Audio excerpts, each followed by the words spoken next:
Pintu keluar Sergio Perez dari Red Bull semakin dekat, di mana nasibnya akan ditentukan setelah GP Abu Dhabi. Setelah berbagai rumor yang menerpa dan tidak ada satupun yang kejadian, kali ini sepertinya benar-benar serius jika masa bakti Checo di Red Bull sudah tidak akan lama lagi. Berbagai sumber seperti ESPN, The Race, Sky Sports, sampai The Athletic sama-sama mengabarkan jika sinyal Red Bull akan memutus kontrak Perez setelah GP Abu Dhabi semakin menguat. Seperti yang kita tahu, meskipun memiliki kontrak sampai 2026 yang diperpanjang pada bulan April silam, tapi masa depan Checo selalu digonjang-ganjing oleh berbagai gosip yang diakibatkan oleh performanya yang angin-anginan. Sempat diberi kesempatan kedua setelah GP Belgia, tapi Perez tak mampu memanfaatkan itu dengan baik, dan performanya justru stagnan alias konsisten amburadul. Penampilan kurang memuaskan Perez adalah penyebab utama kenapa Red Bull gagal mempertahankan gelar konstruktor mereka musim ini, dan bahkan terancam cuma bisa finish di posisi ketiga di belakang Ferrari serta McLaren. Pembalap Meksiko tersebut juga dipastikan hanya mampu selesaikan musim di posisi ke-8 klasemen, yang mana itu posisi klasemen terendah bagi pembalap yang rekan setimnya juara dunia setelah Jos Verstappen pada musim 94. Sebagai gambaran betapa hancurnya performa Perez, jarak poinnya dengan Verstappen di klasemen sudah lebih dari 250 poin atau setara dengan 10 kali kemenangan di F1. Ketika Verstappen mampu meraih 126 poin dalam 7 balapan, Perez hanya bisa mencetak 9 poin saja semenjak GP Azerbaijan, yang mana jumlah itu kalah dari poin yang diraih Pierre Gasly pada satu balapan di GP Qatar kemarin. Zhou Guanyu sekalinya finish 10 besar bisa langsung bawa pulang 4 poin, sementara Perez dalam 4 balapan terakhir hanya mencetak 2 poin saja. GP Qatar pekan lalu merupakan episode terbaru dari betapa sulitnya bagi Red Bull untuk menyelamatkan wajah dari pembalap 34 tahun tersebut. Start dari 5 terbawah saat sprint, yang akhirnya berujung dikorbankan untuk menjadi sesi tes tambahan dengan menguji suspensi baru dan sayap depan baru. Memang, dia cukup berjasa dalam mengantarkan Max Verstappen meraih kemenangan ke-9-nya musim ini. Tapi Checo sendiri, yang sejatinya bisa tembus Q3 setelah sekian lama, malah gagal finish dengan cara yang sedikit konyol.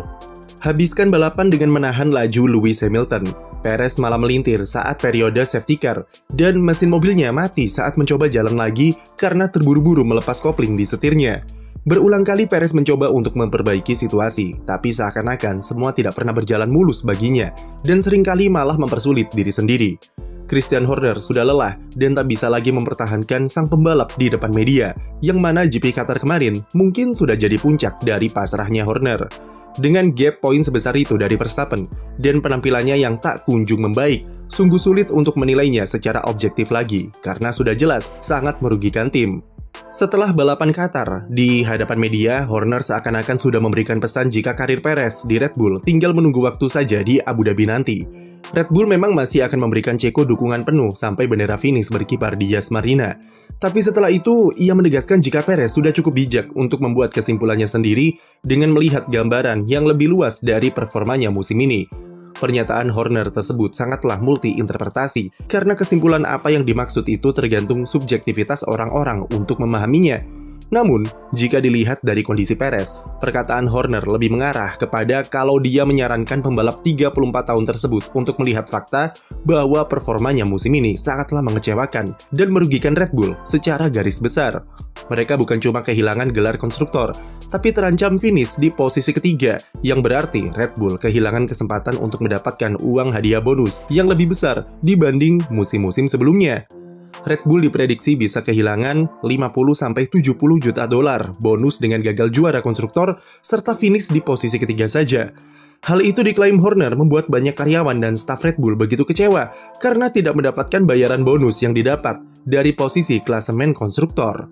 Yang diinginkan Horner adalah Perez harus melihat ke dalam dirinya sendiri untuk sadar kalau Red Bull sudah melakukan segalanya untuk membantu dari aspek teknis serta moral, tapi semua itu tidak berefek apapun. Secara tersirat, Perez dipaksa supaya mengakui kalau penampilannya jauh di bawah standar dan ia tidak layak untuk dipertahankan Red Bull musim depan, meski masih memiliki kontrak. Atau dengan kata lain, Checo tidak punya pilihan selain memutuskan untuk mundur sendiri atau dipecat oleh Red Bull setelah Abu Dhabi. Bahkan bisa jadi, sebenarnya Perez sudah diberitahu jika ia tidak akan dipertahankan musim depan dan harus memilih cara mana yang terbaik untuk berpisah setelah Abu Dhabi. Itu karena mengingat kontraknya masih berlaku sampai 2026, yang artinya Red Bull harus membayar kompensasi sebesar 2 tahun masa kerjanya. Jika Perez sepakat dengan nilai kompensasi yang dibayarkan untuk mundur dari posisinya sebagai pembalap kedua di Red Bull, maka dia akan mendapatkan uang serta perpisahan yang sepadan di Abu Dhabi pekan ini. Namun jika Checo tidak mau mundur, maka nasibnya akan ditentukan oleh para petinggi dan para pemegang saham Red Bull pada rapat akhir tahun setelah Abu Dhabi. Hasilnya bakal sama saja, yaitu dia akan dipecat dari Red Bull, dan bedanya adalah kemungkinan besar tidak akan mendapat uang kompensasi sebesar jika ia mengundurkan diri, serta perpisahannya bakal pahit. Cukup logis jika berpikir, Perez akan menerima tawaran kompensasi dan mengundurkan diri untuk mendapatkan perpisahan yang sepantasnya ia dapatkan. Mau bagaimanapun, kontribusinya di Red Bull tetaplah besar, dengan berperan penting dalam gelar pertama Max Verstappen di musim 2021 dan 2 gelar konstruktor setelahnya. Di Qatar kemarin, ia juga sempat berikan kontribusi dengan berikan data setup saat sprint race. Jadi mengundurkan diri adalah skenario terbaik bagi Sergio Perez, paling tidak untuk menjaga legasi dan kehormatannya sebagai pembalap F1 di tim papan atas. Dengan kondisi Perez yang diambang pintu keluar, sekarang siapakah calon penggantinya sebagai rekan setim Max Verstappen tahun depan? Seperti yang kami jelaskan kemarin, Christian Horner akhirnya memutuskan sepakat dengan Helmut Marko untuk memprioritaskan Akademi Red Bull dalam susunan pembalap mulai 2025. Sebelumnya keduanya memang sempat terjadi selisih paham, di mana Horner tertarik untuk mengambil Franco Colapinto dari Williams, namun akhirnya dia mengurungkan niatnya karena penampilan pembalap Argentina itu yang menurun akhir-akhir ini. Yuki Tsunoda dan Liam Lawson tetap menjadi kandidat terkuat sebagai pengganti Perez di tim utama musim depan, sementara satu kursi kosong di Racing Bulls akan diisi oleh Isaac Hadjar. Namun untuk saat ini, keputusan malah condong ke Lawson daripada Tsunoda. Sebenarnya bagi kami bukanlah hal mengejutkan jika ujungnya Lawson yang dipilih daripada Tsunoda untuk jadi rekan setim Verstappen. Kondisi Tsunoda yang terikat kontrak dengan Honda membuat kondisinya tidak sustain untuk jangka panjang, karena pabrikan Jepang tersebut akan menyuplai Aston Martin pada 2026 mendatang. Namun Honda sendiri sudah berkomitmen jika mereka mendukung Tsunoda supaya mendapatkan kesempatan di Red Bull, dan status mereka di Aston Martin tidak akan mengintervensi karir sang pembalap jika ia mendapatkan kursi di tim utama. Alasan lain yang diyakini kenapa Red Bull memilih Lawson adalah karena mereka menganggap Tsunoda masih tidak stabil secara emosional dan dinilai belum pantas untuk bisa bersaing secara konsisten dengan Max Verstappen. Helmut Marko masih khawatir dengan kondisi Tsunoda yang masih mudah membuat kesalahan ketika tertekan serta tabiat marah-marahnya di radio yang belum sepenuhnya hilang.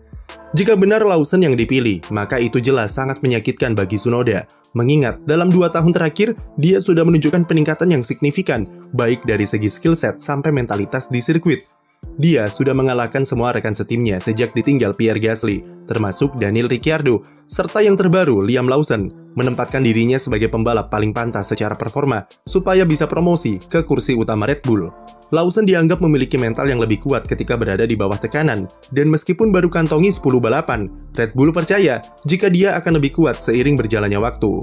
Keputusan finalnya sendiri belum resmi ditentukan, dan diyakini Red Bull akan menunggu evaluasi dari Tsunoda yang akan menjajal mobil RB20 untuk pertama kalinya pada tes akhir musim setelah GP Abu Dhabi. Tapi masalahnya, pertimbangan Red Bull bukanlah pada kecepatan semata, namun porsi mental serta personality sepertinya lebih diprioritaskan dalam pemilihan rekan setim Max Verstappen yang dikenal sangat dominan di dalam tim. Jadi menurut kalian, Lawson atau Tsunoda yang akan jadi pengganti Perez? Tulis pendapat kamu di komentar, dan jangan lupa beri like dan subscribe untuk konten F1 lainnya.